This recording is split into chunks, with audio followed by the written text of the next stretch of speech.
The Hair of Zoe Fleefenbacher Goes to School. Written by Lori Hasley Anderson and illustrated by Art Hoyt. Zoe Fleefenbacher had one blue eye and one green eye, and bright red hair that went on forever. When Zoe was a baby, she needed 2 strollers and 2 cribs and 2 high chairs, one for Zoe Fleefenbacher and one for Zoe's hair. When she was 2 years old, Zoe's hair learned how to open the cookie jar. At 3, her hair could turn on the TV. It could pour a glass of juice and pet the cat and play on the computer all at the same time.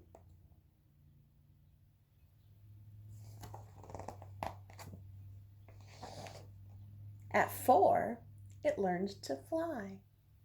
Mom and Dad Fleefenbacher threw out the brushes and combs. The hair of their Zoe was wild and beautiful. It was her sail, her kite, her flag.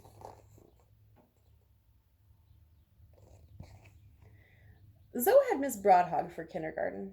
Miss Broadhog let Zoe's hair pick out the trash, erase the board, set the table for the snack, and at nap time, the hair was a comfort.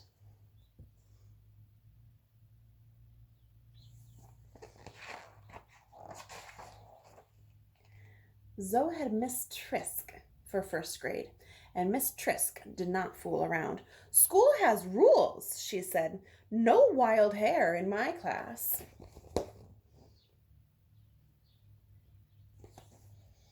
Zoe Fleefenbacher's hair did not listen. When Miss Trisk wrote on the board, Zoe's hair tickled everybody. Miss Trisk sat Zoe in timeout. Zoe's hair drew all over the walls. So Miss Trisk took care of the situation. "Big mistake. This must stop," said Miss Trisk. "School has rules."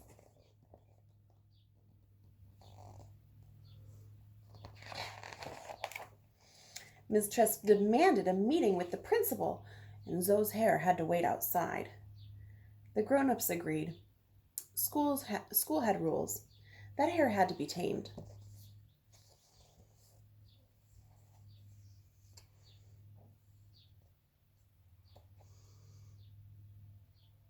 Hope. Zoe tried a ponytail. It didn't work. Zoe tried braids. No good.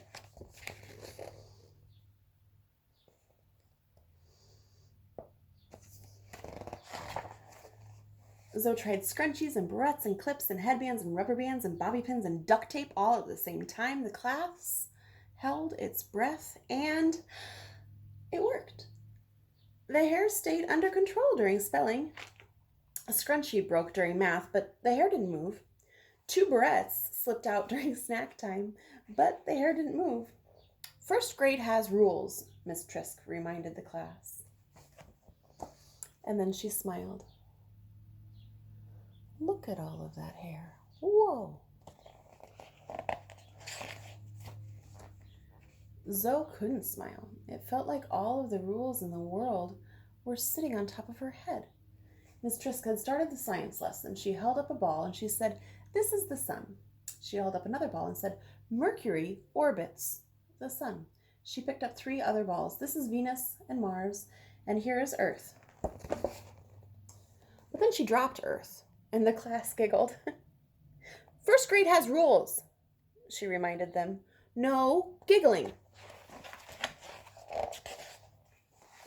Zoe lifted her head off of the desk. A bobby pin fell to the floor, and one red strand of hair unfurled. Miss Trisk picked up 2 more balls. "Pretend that these are Jupiter and Saturn and that the planets are spinning and orbiting around the sun." Bam, bam, bam. Jupiter and Mars and Venus fell to the floor and rolled into the corner. Ping, ping, ping. Bobby pins rained on the floor around Zoe. "Oh my," said Miss Trisk. Snap, snap went rubber bands and scrunchies, bounced off the ceilings, and barrettes and headbands and duct tape rocketed through the air. The hair of Zoe Fleefenbacher exploded into the classroom. I can help, Zoe hollered. I know how to do it. Whap, pop, whoosh, the class gasped. And Zoe's hair was loose, and the kids grabbed their crayons and hid their scissors, and Miss Trisk dived for the gerbils cages.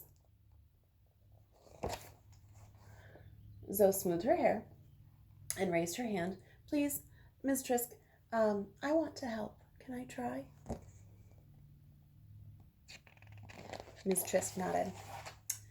Zoe's hair picked up Mercury and Venus and Earth and Mars and Jupiter and Saturn and Uranus and Neptune and the Sun, and the planets spin, said Miss Trisk.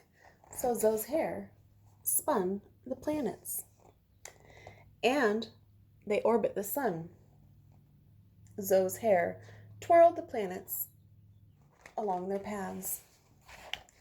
The day the first grade students in Ms. Trisk's room learned all about the planets. Ms. Trisk learned some things too. My goodness, said Ms. Trisk, that is some amazing hair. It's helpful hair. It's handy hair.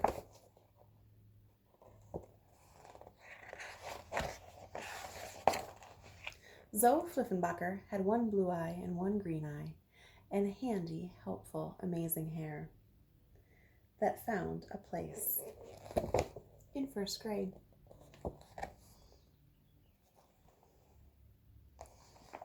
The end.